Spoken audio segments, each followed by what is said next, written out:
What's up guys, Twilight here with another video. Today I want to talk some more about Monster Hunter Rise.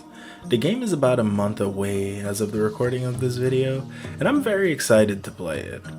Now the main reason that I'm making this video is because I'm seeing so much controversy online about the direction that Capcom is taking the game, and I wanted to give my 2 cents.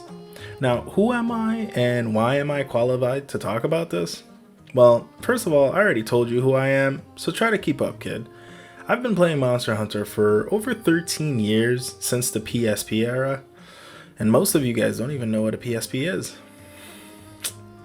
Since then, I've played a collective of about 10,000 hours spanning all of the Monster Hunter games, so I'd say I know a thing or two about the franchise.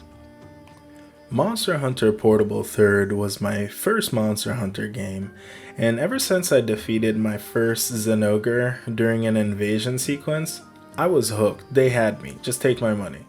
The game was so unique, unlike anything I've ever played before, and it had this distinct charm and mystery that I just fell in love with it. Learning how to prepare for the hunt, how to wield your favorite weapon, how to hunt specific monsters, honestly, just how to survive. You know, crafting different armors and weapons and deciding to go fashion over function because that's the only way to play are really some of the reasons I love this game. This franchise, however, has always been so polarizing. You either love it or you just can't get into it. There's so many different reasons why people can't get into this game, but Capcom has been slowly making the game more accessible and welcoming to new players, while at the same time keeping the soul of the game intact. You can ask 10 different Monster Hunter fans and they'll each give you a different reason as to why they love the game. The core of the game was always well preserved over each iteration, and picking up the controller always felt natural when the next title came out. You always felt like you were playing Monster Hunter, which was a great thing. Now with Monster Hunter World, Capcom decided to shake things up a bit. They updated and modernized so much of the game that Monster Hunter's DNA felt like it was splitting, giving birth to two separate but equally compelling versions of the franchise. I'll refer to them as Old World Monster Hunter and New World Monster Hunter. The only thing you need to know is that New World Monster Hunter currently only has 2 games, Monster Hunter World and Monster Hunter Rise, with every game releasing before that being considered an Old World game.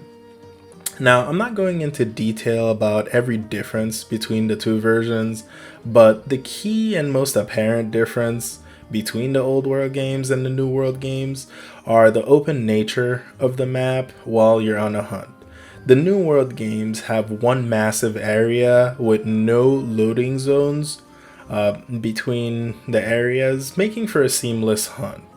Now, Capcom added many other quality of life improvements into the game, starting with World, and for many fans, the vast majority of them were very welcome, and it felt like a natural evolution of the Monster Hunter formula. Few, if any, players will complain about being able to move while drinking a potion or being able to cancel out of sharpening your weapon to dodge an incoming attack, but there are some changes that purists have always felt like Capcom took it a bit too far and they were not fans. Some Old World hunters did not like the option of infinitely restocking on items at the camp, as they felt like it trivialized some core aspects from the Old World games. Now, the preparation before the hunt and learning how to survive your environment, those concepts and game mechanics or game design concepts were being challenged, with some feeling like the change ruined their experience altogether. Well, why would a player be so upset about a feature in a game that they can just ignore to keep their experience pure? I think I can perhaps answer that with one simple answer: community. Like the games from the Souls series, Monster Hunter has always been a game with a strong community behind it. Both series never really had a difficulty slider, so to speak, and they both built a massive community and fan base because everyone, largely speaking, was in the same boat. The hunting experience could be shared between players, and even if players had their distinct hunting styles, they all had to adhere to the same rules, the same limitations, if you will. You were limited by the number of healing items you could bring on a hunt, and bringing items to craft more meant that you had to give up item slots for other potentially useful items. Beating a monster in the old world games was always celebrated, and players felt closer to each other because they knew exactly what the other had to go through in order to get to where they are. Sadly, starting with Monster Hunter World, the sense of community started wavering.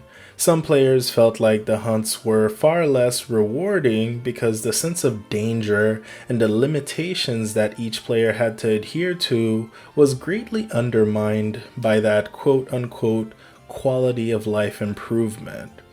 Almost like adding a difficulty slider to the game, fans of the old world style started feeling like they were losing their community. It just felt like the other players that started their journey with world could never call themselves true hunters. They could never be brothers in arms because they never had to go through the same hardships. You know what they say, misery loves company. I see this debate online that Monster Hunter is becoming too easy, but I don't think the players that argue that mean it in a traditional sense of difficulty. I actually think Monster Hunter World has some of the hardest fights in the whole franchise, but some of those fights feel less rewarding because there were few limitations imposed on players. Unlike the older Monster Hunter games, so, even though the new world Azure Rathalos is way more dangerous than it's ever been, the fight itself is not as rewarding in the new world because the player can make so many mistakes and still potentially complete the quest.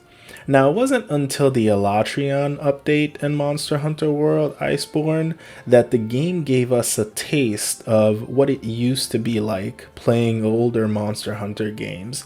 And for the most part, the community praised the hunt for being well designed, making the player learn the hunt in order to win, instead of just brute forcing their way through it like every other hunt. Now, I know difficulty is very subjective, but there's an importance to challenging the player in a way to make them learn how to play the game better. The older Monster Hunter games did this well, but to many, it feels that like Monster Hunter World and soon Monster Hunter Rise are not doing this as well. Accessibility is important in games, but it should not come at the expense of your gameplay concepts and mechanics.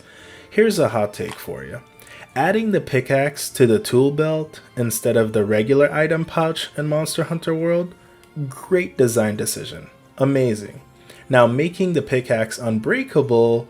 Not so great. At that point, you might as well just remove it from the game. Having something that you can never lose is like never requiring it in the first place. It might have started with pickaxes and whetstones, but now hot drinks have been axed from Monster Hunter Rise. Pardon the pun. Maybe in the future, bullets or maybe coatings will be removed down the line. You just never know. It's a slippery slope.